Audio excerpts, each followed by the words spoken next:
The other night I was driving in the center lane of a 3-lane city street. All of a sudden, a car comes into my right blind spot and almost slams into me. I look over and it is swerving in and out of the lane, braking abruptly. I honk and I look over to see if the driver is possibly distracted, and I see that the man driving is drinking something out of a brown bottle. The man then comes up to my side and is screaming at the top of his lungs. Not wanting to get involved, I then make a lane change to the leftmost lane to get away from the man. I can still hear him screaming, so I turn on my rearview camera and I see the man swerve across 2 lanes from rightmost lane to get behind me. He then starts speeding up as if he's trying to ram into me from behind. Once I see him inches from my bumper, I decided to run the red light I'm stopped at and make a right turn in front of the 2 lanes of traffic beside me in the hopes that at this point he will just leave me alone. I look at my rearview camera once again, and I see that this man is following me, trying to hit me from behind yet again. I panic and speed off on a side street, but I look back and he won't let up. He is swerving in the lanes behind me and is trying to keep up. In the distance, I see a freeway on-ramp, so I speed over in hopes of losing him on the freeway. The on-ramp has 2 lanes that merge into one. I pass up a car prior to the merge, thinking that the car will create a buffer between me and the man chasing me. When I look back into the camera, I see that the man is driving in the shoulder, on the brush to the side of the on-ramp in order to pass the other car and catch up to me. At this point, I am driving close to 100 miles per hour, scared for my life, so I slowed down and dialed 911. I explained the situation to the dispatcher, and she recommends that I try to get away to safety. The man then catches up to me and begins coming up to the side of me on the freeway. He repeatedly tries to swerve into me, as if to ram me off or run me off the road. I slow down in hopes that he will pass me up, but he too slows down, and his wife, in the passenger seat, throws a bottle at my car. For a second, I lose visibility as the car is covered in a brown, foamy fluid. I think to myself, surely this is the extent of his road rage, and I look over and it seems as if he is continuing on the freeway. Ready to get away, I then pull off on the next freeway exit, thinking I can just leave the situation. As I do this, the man sees me and makes a 4-lane change onto the exit ramp and tries to ram me once again at the freeway exit. I then am forced to speed through the city streets, and I finally end up at a red light trapped next to the man. I look over at the man and I roll down my window. He's screaming at me. Screaming, why did I honk at him? You trying to make me look like a bad father in front of my kids? You want to go? And just kept honking his horn. His wife is also yelling at me saying, why would you honk at him in front of my kids? I look into the back seat and I see 2 children in car seats. Since I am on speaker with the dispatcher, she hears all of this and tells me to just try and get away. At this point, I am done. I just want to get away from him, so I make a U-turn to head back onto the freeway. He follows me once again and almost hits a plastic construction lane barrier to do so. He then follows me again and is trying to hit me from behind. Once I get onto the overpass to get on the freeway, I glance at him to the side of me, and I see that he's holding something up in my direction. Suddenly, I hear a very loud bang. In that moment, the dispatcher on the phone screams, "Did he shoot you? Are you okay?" Thinking I've been shot, I start screaming, "He's shooting at me! He's shooting at me!" Realizing that running away isn't working, I stop and the man speeds off. Luckily, there is no broken glass and I am not injured in any way. The dispatcher tells me to pull off to a nearby safe location, so I go to the parking lot of a nearby mall. I tell the dispatcher the make, color, and model of car as well as a partial license plate. The whole time I drive there, I am concerned that the man could be following me again. But they send an officer immediately over to file a police report. In waiting for the officer, I realize that my car's cameras are always recording, so I hit the save button. The officer comes over and tells him my story describing everything in detail.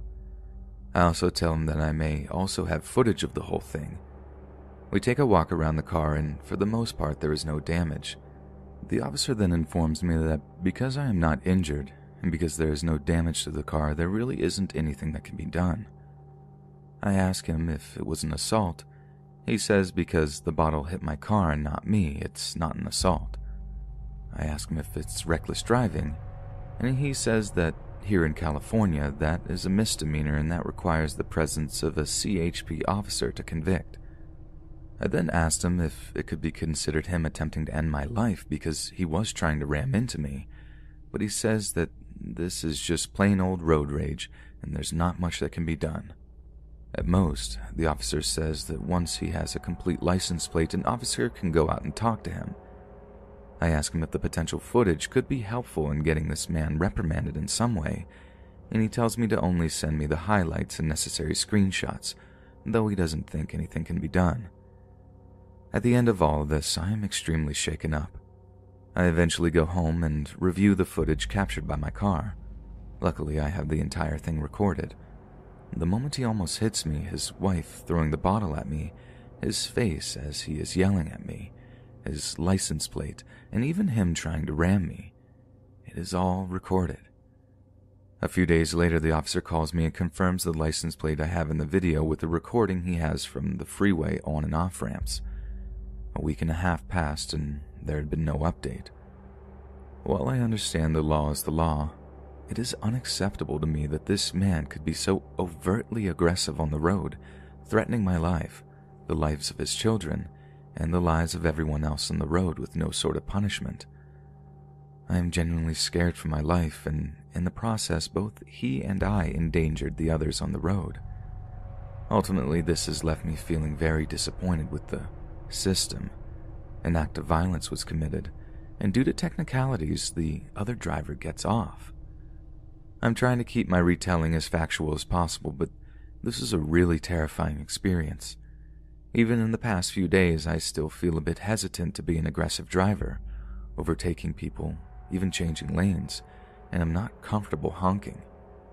I really wish I could say this didn't get to me, but it has.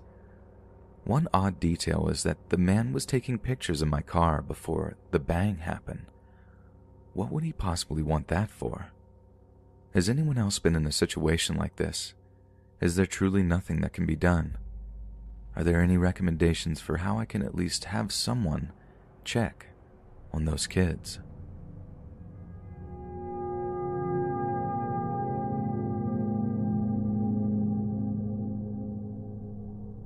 So how my friend group works is we have our little circle of people who we hang around with most often.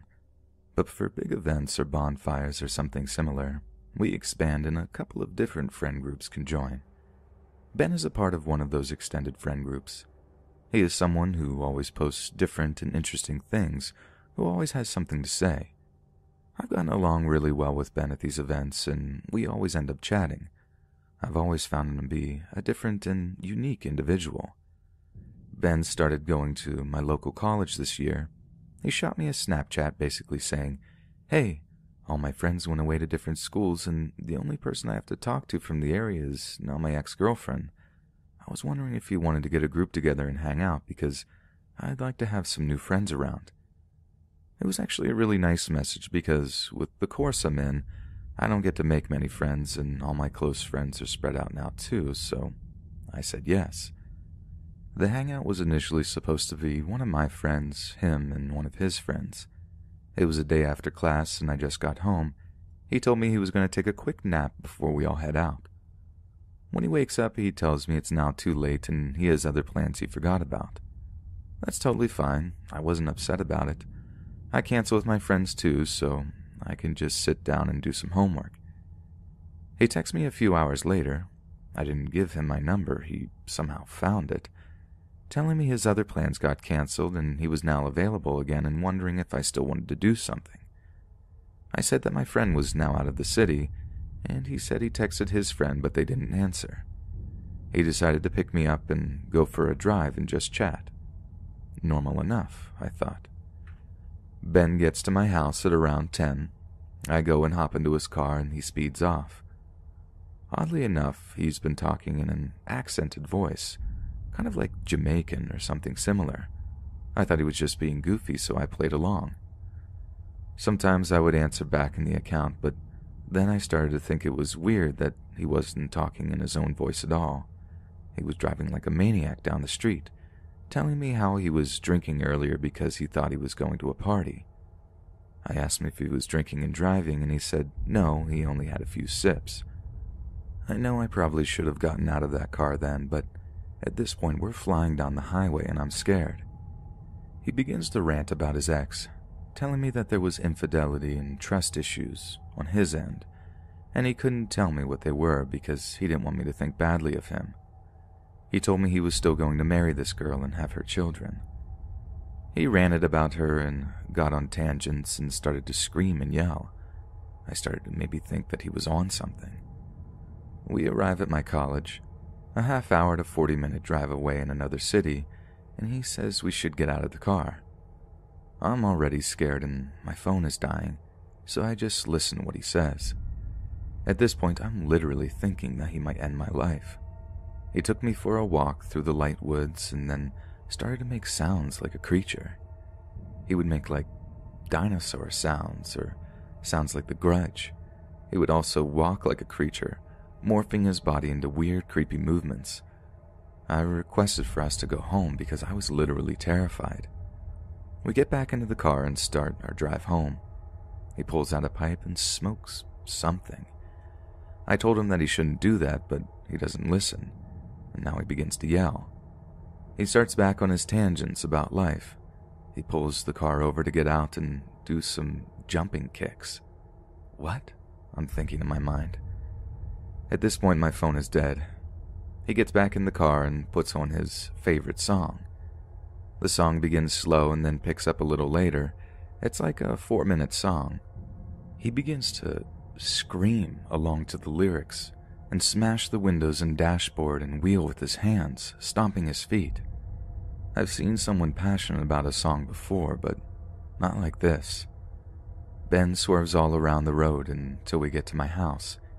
He then turns to me and says, without an accent, "I know it's late, but did you want to make love?" In the most casual tone in the world. I gave a nervous laugh and said, "Actually, I'm good." He turned to the back seat to get something, but I got out of the car and booked it to my house. I locked the door to my house and the bedroom door in my room, as if he would break in. It might not sound as terrifying as it was for me in the moment, but at the time I was shaking out of pure fear. I don't know if he was just on something crazy or had a split personality or something, but I've never met a person before who I've looked at and thought to myself, you are going to end someone's life someday. I really hope he doesn't see this because I actually see him at school frequently. So yeah, fun life.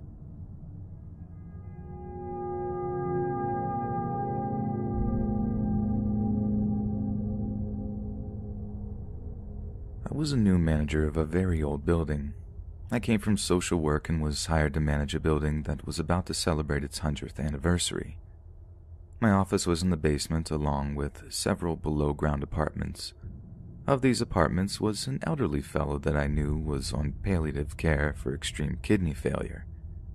He would get medication and food delivered every other week, so when it wasn't brought in, I rang him, and when I got no answer, I asked the police for a welfare check. This was a very warm June, and the way the building was constructed, you couldn't smell something wafting out of an apartment unless the door was open and allowed the smell out. Once the police opened the door, everyone knew that he had been dead for a while. The smell permeated everything. The smell of rotten human got into the air ducts, and it's not something you forget. Fast forward about 1 month to July. Now mind you, there are about 105 tenants in this 4-story building, and I get a call from one tenant niece that she hasn't heard from her uncle in a while, and could we please check on him? Of course, I knew this guy. I'll just pop up and make sure he's okay. We'll have a laugh. No answer. I call the police for a welfare check. It's been a regular 85 degrees outside for a few weeks, and yes, he's passed away. The smell of a dead human is so much different than the smell of dead other things. It's a sticky, sweet smell combined with an acrid taste and a heavy, I don't know how to describe it, dead meat mushroom sort of smell. It doesn't smell like other rotten meat. The me made a joke about me staging this just to see him again. The smell was so bad in the hallway just from opening the door for the few minutes to take the body out that I had entire families running from the building in tears. I knew I had to mitigate this. I knew he passed on a small carpet in the middle of the room, so I put some menthol under my nostrils, double-gloved, wrapped my pant legs, and pulled up the carpet that was pretty thick with adipose tissue. I had told the coroner what I was going to do before I did it. I slipped in his goo. I double-bagged his carpet and opened the windows. It's still rough to think about. It involved large fans and my staying up all night. Cut to 1 month later. I'm putting notices on doors for an upcoming bedbug inspection. I smell that smell on the 4th floor. That acrid, dead smell. Someone was dead. There's no mistaking it. I start knocking on doors and only 1 out of 25 answer because it was the middle of the day. I can't just go into the apartments. I call the police, they come out, and they confirm it's definitely somebody had passed, but they can't figure out where it's coming from. I literally stood there trying to figure out if a body constituted an emergency so I could circumvent the 48-hour rule of entering an apartment.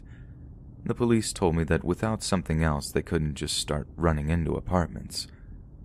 We walked up and down the halls and couldn't figure out where the smell of the body was coming from. I went to my office to print up 48-hour notices of intent to enter. I laid in bed that night and started thinking about it. The smell of the dead body only entered the hallway when the door was opened. Someone had the smell of body and opened a door. Someone opened a door. Day of, I go apartment to apartment. 10 apartments in, and white-haired, middle-aged dude answers the door. Huge wafts of bleach belch out of his apartment. Instead of hanging out like most people would do when someone is inspecting your apartment, he takes off. The floor has been bleached. The kitchen had been bleached. Everything is spotless. Neighbors later said that he told people that chicken went bad. Chicken does not smell like human. I contacted the non-emergency line that day, and without anything else to go on, there wasn't a lot they could do. So, middle-aged, nondescript white dude on the 4th floor. What are you hiding?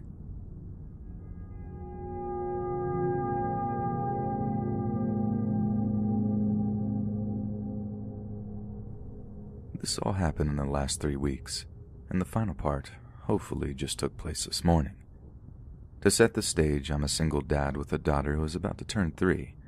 I don't really have time to go out and meet people, but I decided I needed to put myself out there, so I made a Tinder profile. I had a few decent dates, but nothing too special. Then about 3 weeks ago, I matched with a new person. She lived about 30 minutes from me and looked cute, so I messaged her. We started talking, and she gave me her number. We texted for a week or so, and things seemed great. We both seemed to be on the same page about things, in that neither of us wanted to rush into anything serious, but having a friends with benefits would be nice. So we decided to spend an evening together. The first evening went well, and we got along great. We did the same thing a few days later, and again, everything went fine. But after about 2 weeks, it became clear that she wanted to start an actual relationship, and I wasn't ready to commit to that. I made that clear, and she seemed to understand and accept it. After some of the things she said, though, I was starting to see some little red flags, and I wasn't sure if she was going to actually respect my wishes and not try to move things forward into a serious relationship. And there were a number of things she said that made me think she was a bit emotionally unstable. So I decided to take a few days to think about things and decide what I wanted to do. We had been texting at least a little bit every day, and I felt like the daily contact was not helping to convince her that I was serious when I said that I wanted to take things slow and not jump into a relationship. So on a Friday morning, I was texting her and then just kind of stopped replying. I didn't think much about it since I was really busy anyways. She came to my house that night. Just showed up unannounced. I was polite and made up an excuse about my phone being broken. She claimed that she had showed up because she was worried something had happened to me since I had always replied right away before. But her showing up at my house was another huge red flag.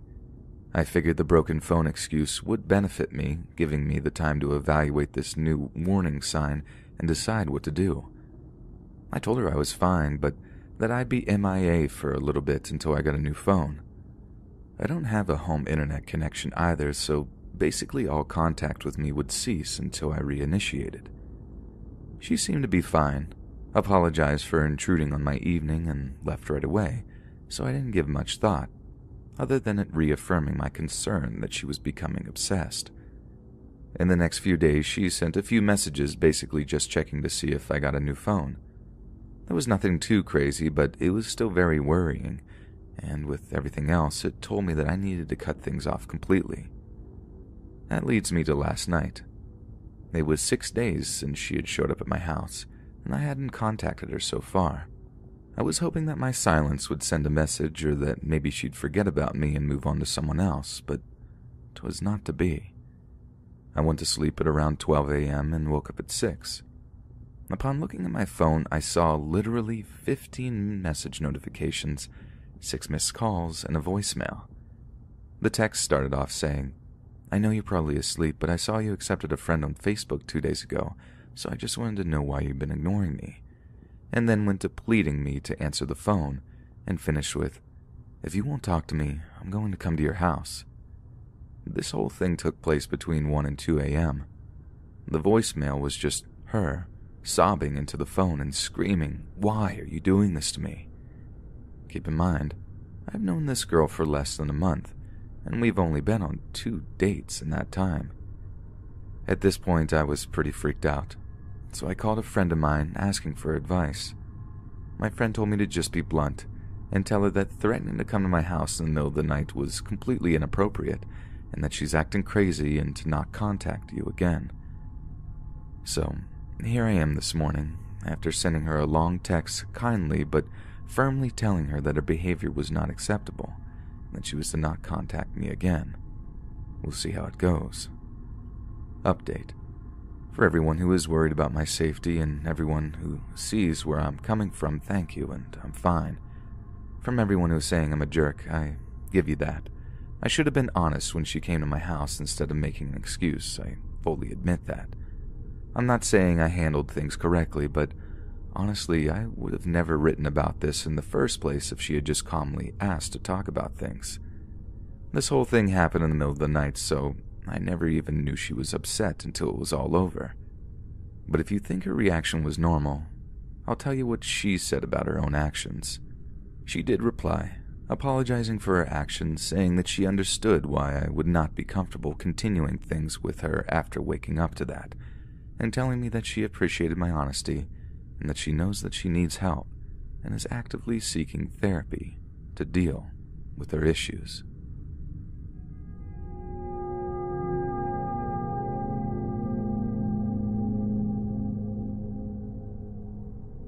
So this story is a bit of a long story from several years ago when I worked in a fast food chain that served barbecue. But I clearly remembered this because it's just so weird. My parents owned the business, so they allowed me to work there whenever I wanted. At this time, I'm 14 years old, but I had purple hair because I had identity issues, I guess. So I looked a lot older than I actually was, but I was still only about 5'4". One day, I'm working on a Sunday night with only one other girl a little older than me, trying to get started closing since we close in about an hour. It's 8 p.m. and fully dark outside. It's completely silent. Usually you can hear cars pull up, and you can definitely see them as the walls were covered in windows. I'm just sweeping up when I see something move out in the dark. I look up, and in the back of our parking lot is a man in all dark clothes just looking inside. No car in sight. I think it's weird, but people are like that sometimes. About 10 minutes later, the door squeaks open really quickly, and it made me jump because it was so loud. It was a very large and tall man wearing black scrubs and a scraggly beard. At this point, I'm annoyed because it's like 40 minutes before we close, and it's super hard to close this restaurant. But I put my biggest smile on and say like usual, "Hi, welcome." Nothing. No words for what felt like 5 minutes. And then a woman wearing the same clothes comes in, and this lady looks like the guy's twin. So they come up to the front counter to order, and I say, "What can I get for you today? Do y'all have fortune cookies?" No sir, we only sell barbecue and sides." "Oh, that's too bad. We brought our own anyway. I want a large sweet tea." And then the creepy lady chimes in. "So no fortune cookies here?" "No, ma'am." At this point, she actually seemed really mad that we don't have fortune cookies. "Then no food for me." That was their whole order, was just a large drink. They paid and sat down at one of the empty tables. This man had been carrying a computer bag with him inside, so I thought he had some work to do real quick. But no, he opens his bag and pulls out a whopping handful of fortune cookies, like at least 30. They're both very silent, and it's already creeping me out. As I'm sweeping under the table next to them, the guy says, without ever looking my direction, "We use these numbers from these cookies to play in the lottery every day." "That's really cool." "No, it's not. It's serious. We didn't do it one night, and it was the winning numbers. We could have won $2,000. We cried for months." "Oh." Little 14-year-old me didn't know what to say, so I just kept sweeping. "Now we run an acupuncture shop in the next town over. We can cure everything." Awesome." At this point, I'm sweeping towards the back of the store. I'm facing away from them because they were already creeping me out, and I was hoping they'd just stop talking. "I don't think you think I'm serious." His voice got really loud all of a sudden, like he was yelling at me, and now he was looking at me. They both looked really angry at me for some reason, but I didn't want to say any more, so I kept quiet. Still, the creepy man then says, "We cure everything. Smoking habits, cured. Back pain, cured. Chronic headaches, cured." He's actually screaming at me now, and my coworker has been in the walk-in cooler, so she heard nothing. I'm starting to walk into the kitchen, but I had to pass him to get there, into a phone. As I'm speed walking past, he stares me down. At this point, I'm absolutely terrified, and I don't know what to do, so I start to call my parents. Before I can even grab this phone, this man is suddenly right behind me. "We even help ladies get pregnant," he said in a little louder than a whisper, and this sent shivers all the way down my spine that I froze. The man walks back towards the table, and I take off downstairs to my coworker. I decided the best option was to lock ourselves in the office for a while till they left. Eventually we came out, and they were gone. There isn't really a good ending to this, because that's all there was. I told my parents, and they came and got me. We tried looking up acupuncture places in town, he said, but there weren't any for another 60 miles away. Now, a year later, I'm at a gas station down the street from the restaurant, and I'm filling up when a man came back to his car, which was beside me. I didn't pay any attention until he said, "What a nice day outside. A good day for some acupuncture." I look up, and I kid you not, it's the same creepy dude from that night. I said, "Yep," and promptly stopped filling up my car and drove away. I don't know if the guy recognized me or what, but I hope to God I never see that guy that wanted to help me get pregnant at 14 again.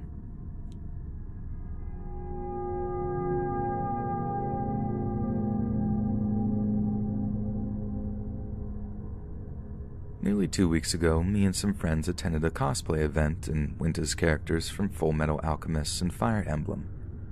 I was Edward Elric, and one of my friends was Winry. My ex-spouse was Colonel Mustang, and so forth.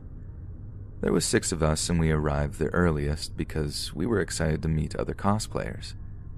We ran into a woman who wasn't a cosplayer, but a weeaboo and your stereotypical fujoshi.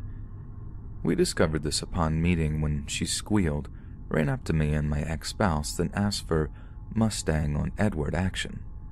I don't need to explain why that's disgusting. That was the first red flag. My fraternal twin who cosplayed Kimberly shot me a glare that said, "We need to go," and everyone silently agreed. Me, sympathizing with her, decided against it. So in Japanese, a mutual language me and my friends speak alongside Dutch and Gaelic, begged to stick it out. A bad idea in hindsight. She screamed and brought unwanted attention. This was the last straw for them.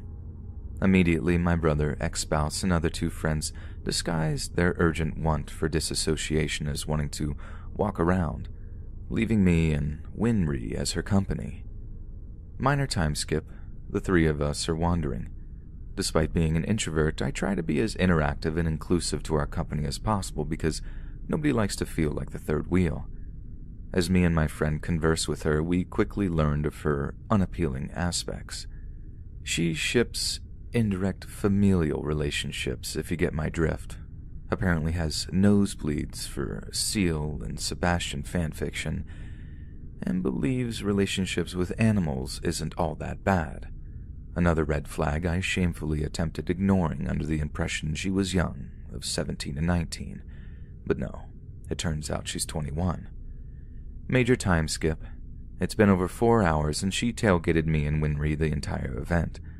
In an attempt to relax myself, I ask if they're down for drinks. We grab a couple and then Winry sets off to find my brother and our other friends so we can go, leaving me with this weird feeling in my stomach. As a Scotsman and avid drinker, I definitely had more than a few drinks, so I was kind of tipsy. I got a call from my brother saying for everyone to meet in the parking lot, so I bid her goodbye and left, unbeknownst to her following me. I was the first to reach the car. The doors were unlocked, thankfully, because it was cold. I hop in the back and take off my coat. The liquor starts hitting differently, so I became too disoriented to notice the silhouette behind the tinted glass, peering over me as I tried to collect myself.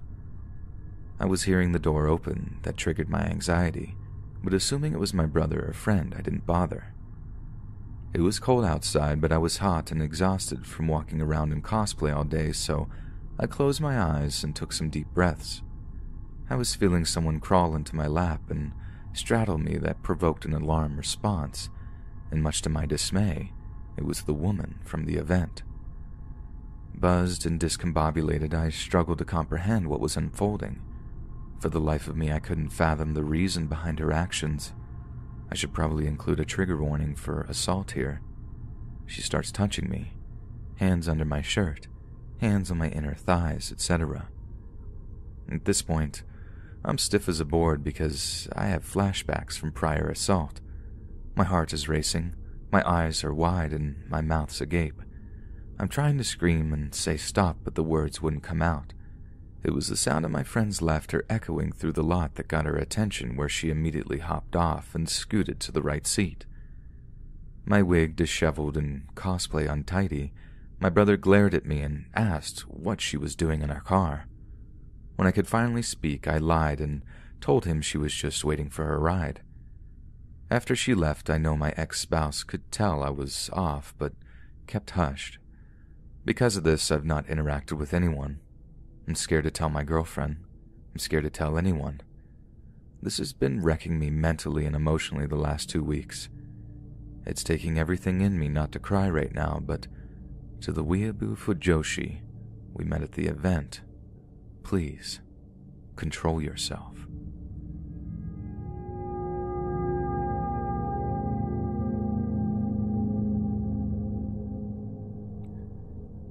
This was about 11 years ago when I was in 2nd or 3rd grade, and I was at my pawpaw's house for a family reunion. This side of the family was spread all over the state, so it was pretty rare that we all saw each other. One of my family members that lived away was my second cousin, Steve. Steve was in his 40s at the time, and always wore Oshkosh overalls, old house shoes that he wore everywhere, and had white, stringy hair that was pulled back in a ponytail with a rubber band. At least 250 pounds and over 6 feet tall. Very large. Unfortunately, Steve was in an accident 20 years ago and never got off the painkillers resulting from it. We're talking grams of Percocet a day, so he is constantly high. He's either wide-eyed and staring into people's souls or passed out. No in-between. He was the type of guy to interrupt a conversation just to ask the whole room what their worst dream ever was. Really bizarre. My dad always told me to stay away from Steve. He didn't trust him and always told me to not be alone with him. I didn't question it because why would I? Dad tells me someone is creepy, I believe him. The only reason he let me stay at Papa's is because there was a lot of other people staying there the night too. One of my other cousins, A, was also in town, and we wanted to spend as much time possible together.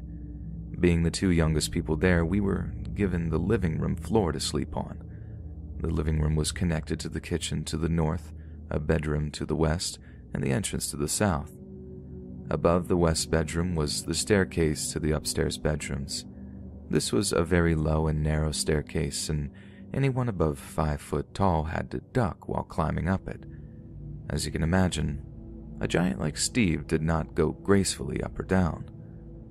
The morning of the reunion, A and I were supposed to help our papa make chicken and dumplings. I was really looking forward to this, so I had barely gotten any sleep over the night. So I'm drifting in and out of consciousness, and at around 5:30 or 6 in the morning, I hear Steve start to come down the stairs. I didn't want to be the only two up together, so I acted like I was still asleep in hopes he'd make coffee or go outside. He stops halfway down, and it sounded like he sat down. As I'm laying there, I hear the sound a camcorder makes when he starts recording. Not knowing what's going on, I stay there, frozen, because all I know is Steve is somewhere behind me, recording. After what seemed like an eternity, but in all reality probably 15 minutes, I hear him walk down the rest of the stairs. Still recording because I hear the zoom sound. I have no idea what to do but lay there and hope he is recording something else other than A and I. He finally walks around to the front of us and stays there, recorder in hand about 2 inches from our feet. By this time I'm shaking, I'm so scared, and I start to silently cry. He must have seen the tears running down my face because he immediately pressed the button and stopped recording. He sped over to the fireplace, moved some things around, and what do I hear? The same sound I just heard from the recorder in his hand. He had been recording us all night long. He went back up the stairs so loudly and quickly that A woke up. She turned around to me and asked why I was crying. I told her, and she runs to go get Papa. Of course, Papa doesn't believe us and just thought I was dreaming it since I didn't know Steve very well. However, I tell my dad what happened at the family reunion, and my dad immediately goes to Steve and takes him outside. I don't know what happened in that time. I do know Dad came back, and Steve's car was definitely gone shortly after. I've only seen Steve once since then, and it was at a funeral where we kept our distance. I was older and more aware of how to avoid creeps. Plus, he was passed out on one of the couches in the back of the funeral home for most of the time. I know this isn't creepy to some people because he didn't touch or physically harm us, but it was traumatic enough for me to still have a sticker on the front-facing camera of my phone and laptop. After all, you never know who might be recording.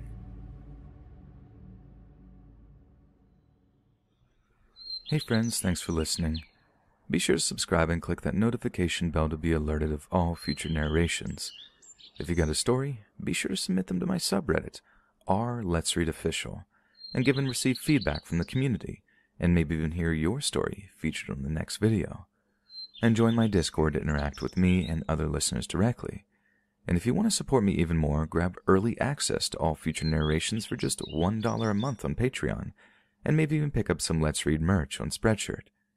And check out the Let's Read podcast, where you can hear all these stories in long compilation form and save huge on data, located anywhere you listen to podcasts. Links in the bio. Thanks so much, friends, and I'll see you again soon.